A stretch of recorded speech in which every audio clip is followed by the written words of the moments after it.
Suatu ketika datanglah pemuda menghadap kepada Nabi Muhammad sallallahu alaihi wasallam. Ya Rasulullah, saya ini tukang judi, saya ini tukang mabuk, saya pezina, apa saya boleh masuk Islam? Dia bilang, Nabi, boleh ji, alhamdulillah. Tapi saya tukang judi, saya pemabuk, saya pezina. Dia bilang, Nabi, tidak apa-apa ji. Satu, mau kau janji sama saya? Apa ya Rasul? Kau janji sama saya tidak pernah bohong, alias jujur kau. Dalam hatinya deh, gampang aja. Dia sudah bilang, dia kenapa ini Muhammad takut saya tidak jujur, padahal saya sudah jujur, nyata-nyata saya sudah bilang saya pezina, saya sudah jujur nyata-nyata saya perampok, saya sudah jujur nyata-nyata saya tukang judi, saya pemabuk, masih dia kira saya tidak jujur. Baik ya Rasul, saya jujur. Oke, syahadat. Syahadat anak muda ini. Setelah itu waktu demi waktu berjalan, timbul kebiasaannya lagi. Dia mau berzina, dia cewek cantik mau berzina, tiba-tiba dalam hatinya, saya sudah Islam.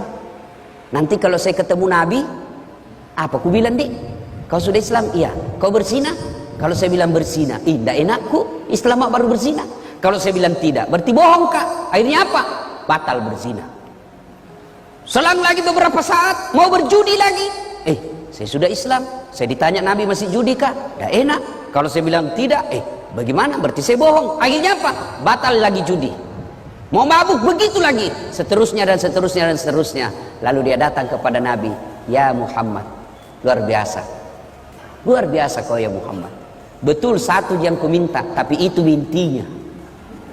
Coba kalau Nabi langsung katakan tidak boleh, pezina tidak boleh masuk Islam, maka dia tidak masuk Islam pada saat itu. Tidak. Lalu kita belajar lagi Al-Quran. Coba lihat Al-Quran ketika mengharamkan khamar, ballo, vodka, whisky, Jennifer, Donald, topi miring, apalagi itu lempox. Sekarang lempox itu yang bahaya dan murah. Sekarang ada di Makassar, ada tong komunitasnya. Apa? Komunitas pemuda bernapas dalam kaleng. Hancur juga ya anak muda itu. Lempox nah campur lem tikus. Kapan dia bilang cemen lumen, masa baru satu botol teler mako itu teman tak tahu aja gona sampai masuk di got. Anak muda sekarang malu dibilangin kampungan. Saya dulu waktu sekolah, kalau anak-anak sudah bilang, sudah saat sini kau. Jangan deh, saya jauh-jauh dari kampungmu ke sekolah baik-baik. Nah bilang kampungan deh ini. Aku bilang biar nih bos, daripada kau darah kampungmu. Nah, coba kita lihat pelajari itu ayat tentang khamar. Ketika Allah haramkan khamar, kan tidak langsung. Pada saat itu orang-orang Arab kafir jahiliyah waktu itu bukan cuma dia minum itu khamar, dia mandi. Dia mandi itu khamar. Begitu hobinya dengan khamar. Turun ayat. Ayat pertama tentang khamar. Apa? Disentuh dulu akalnya. Khamar itu ada manfaatnya, juga ada buruknya. Tapi ketahuilah keburukannya jauh lebih besar daripada kebaikannya. Ini peringatan bagi orang-orang yang berpikir. Mulai berpikir, oh ya tahu ada baiknya, tapi lebih banyak jahat keburukannya. Akhirnya mulai jalan pikirannya. Lama turun ayat kedua. La taqrabus salata wa antum suqara. Jangan kau dekati khamar ketika kau dalam keadaan mabuk. Artinya apa? Yang tadinya orang Islam sudah masuk Islam, yang tadinya orang kafir masuk Islam, 5 kali sehari semalam sholat, artinya 5 kali tidak boleh mabuk. Maknanya dalam sehari makin jauh dia dari khamar. Lama, turun vonis terakhir, keputusan akhir.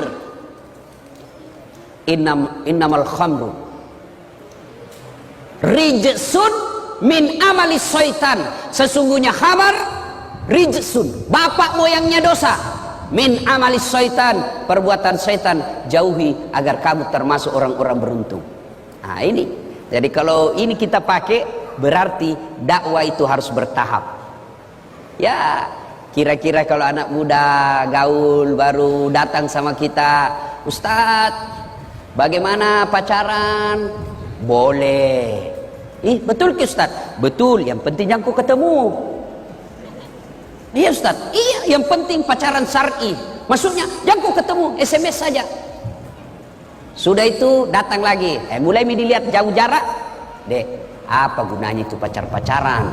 Kasih habis pulsa, bikin pikiranmu mumet, bikin hayalanmu berdosa. Sudah Mi, jangan Mi saja. Lebih baik kau langsung lamar. Tapi tidak ada pekerjaanku. Rezeki bukan soal kerjaan, rezeki itu Allah yang ngatur. Tidakkah dalam Quran mengatakan satu orang menikah tambah lagi satu orang menikah maka dua Mi rezekinya, satu tambah satu menjadi dua. Jangan aku putus asa. Sudah itu. Coba kalau baru datang yang tadinya hobi pacaran, mana pacaran? Haram. Dede, jam ikut pengajian deh, saking haram.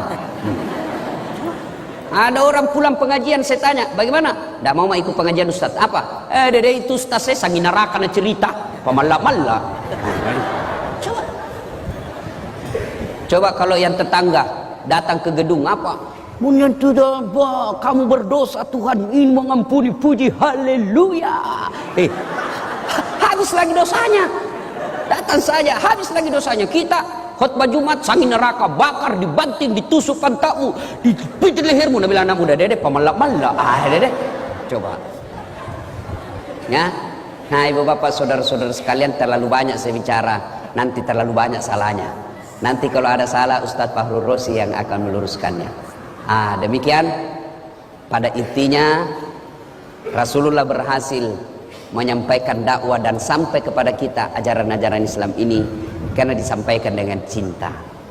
Kalau kita berdakwah dengan cinta, maka insya Allah tidak ada yang menjadi musuh kita. Ya, salah boleh kita berbeda pendapat, Dek, boleh. Saya itu sepanjang perjalanan jadi dai, saya tidak senang membahas masalah khilafiyah, ikhtilaf, perbedaan pendapat ulama. Saya tidak senang.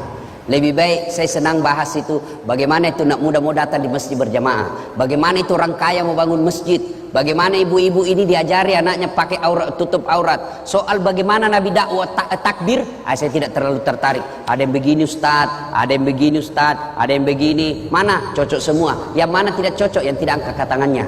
So, begitu saja ya. Saya dalam ini boleh kita berbeda, boleh. Saya dalam mazhab dakwah saya, metode dakwah saya tidak terlalu tertarik membahas yang begitu-begitu. Saya lebih senang membahas bagaimana orang-orang ini mau datang ke masjid, mau bersedekah, mau menghindari gosip, ya. Sekira itu. Demikian Bapak saudara-saudara sekalian, mohon maaf yang sedalam-dalamnya jika ada kata dan kalimat yang tidak berkenan.